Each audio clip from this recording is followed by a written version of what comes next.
14 नं चिरांदुवार ब्लक इउ.प हानजाया हुंगा नैथि रंजालि बैसागु बिदाय फोरबो फालिदों।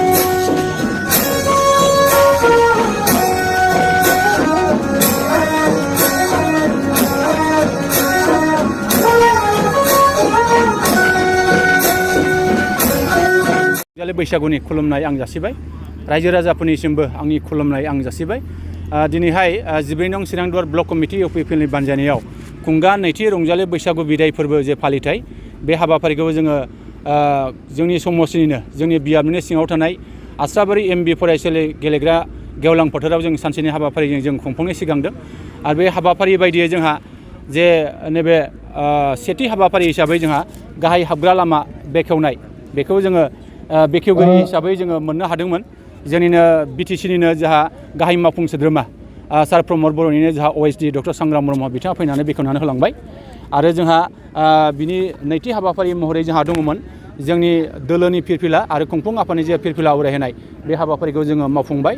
आरो बिनि उनावहाय जोङो नैबे रंजालि बैसागु बिदाय फोरबोजों लोब्बा लाखिनानै जे जोंहा मोसानाय बादायलायनाय जे हाबाफारि बेखौ जोङो खालामदों।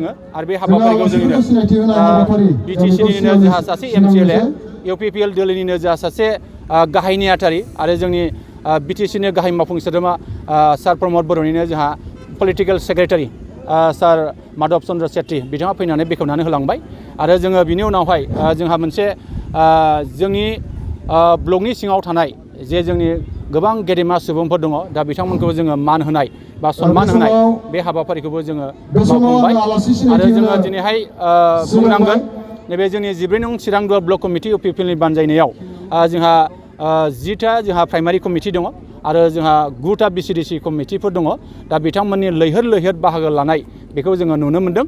आरो जोङो बाहाय मोसाखावरि महरै जोङो 30थासो मोसाखावरिफोर बाहाय बाहागो लाफैदों। आरो बिथांमोननि मोसानायखौ जोङो निस्सय जोङो नुनो मोनगोन।